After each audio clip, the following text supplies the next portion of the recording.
So, how do seasons look like in one's life? How do you determine which season you are in? Summer, for example, it's a month of abundance, of plenty, where you are surrounded by opportunities, right? So many things.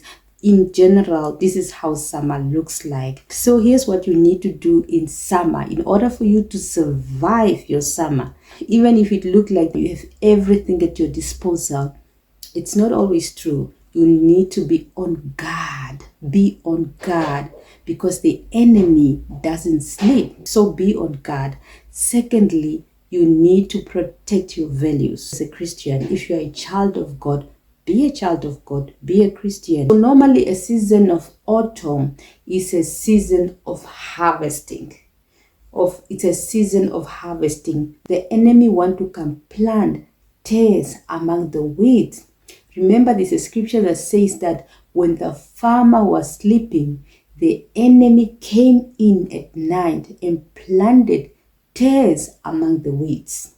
Tares among the weeds because he wants to destroy the good seeds that you have planted so that what can spring up in your garden can be weeds to suffocate whatever you have planted. And again, when you look at autumn as a season, trees start losing their leaves in autumn.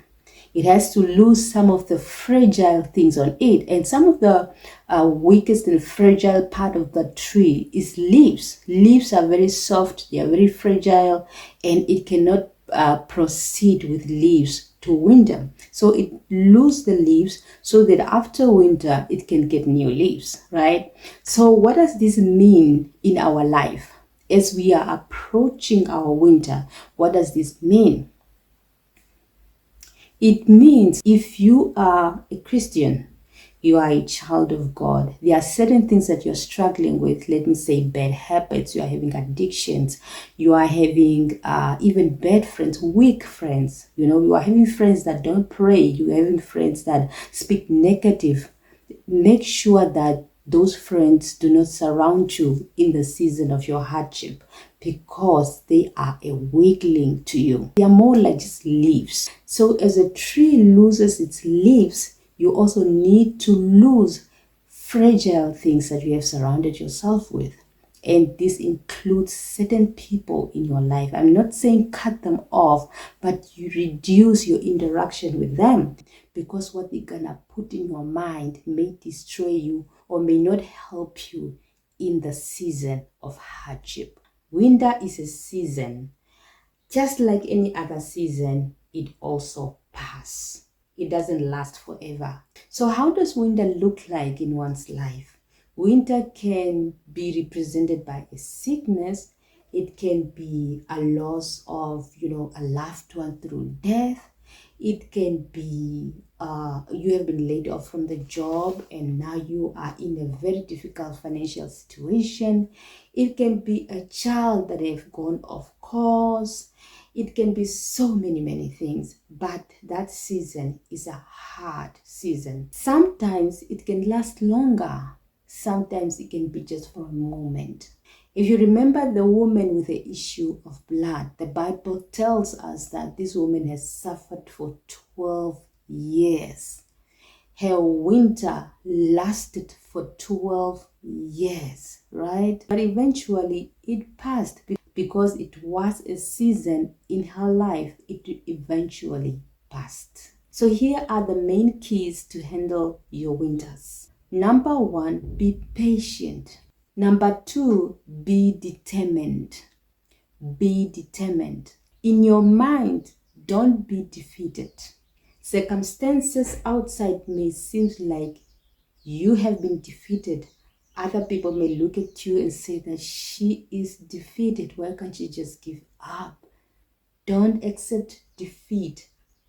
Don't be defeated. Number 3, don't give up.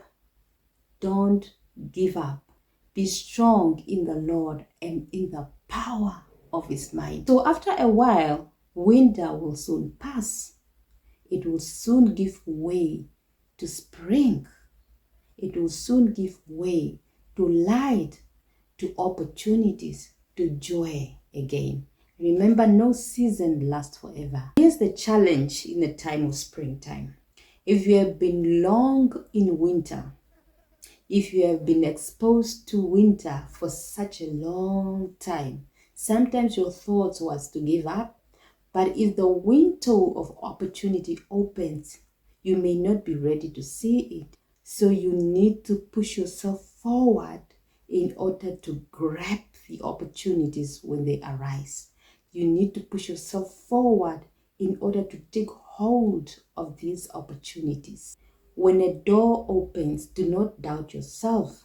Remember that if God opens the door, nobody will close it. Nobody will close it, right? But and then also remember that if a door opens and you don't walk through it, somebody else will walk through the door. This is what we had for our seasons. We had summer, which is a time of joy and abundance. We have autumn, which is a time of harvest. Now you are harvesting what you have sown in your summer. And autumn is not only for harvesting, it's also a time of storing for the winter that is coming, right? This is why people invest, they save, and they do all these kind of things so that when hardship comes, they have already invested and they can go back to what they have invested. And again, remember the story of Job, because when he was in abundance and joy and everything, he could make sacrifices to make atonement for his children. So when calamity came upon him, he was never afraid. He was never scared at all.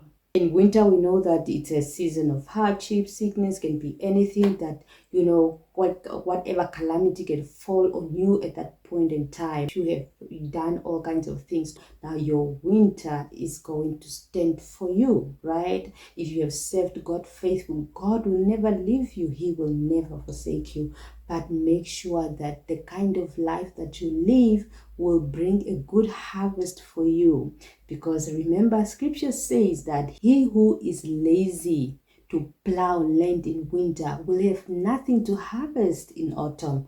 If you have nothing to harvest in autumn, then there's nothing to eat in winter. It's a season of scarcity. It's a season of scarcity. Don't take that for granted, right? Don't take that for granted. But soon it will give way to spring. So if you have learned your lesson in winter, definitely you will be very happy to take hold of the opportunities that winter presents to you. So can you see how God created everything so beautiful in its time, so that we don't lack anything at all?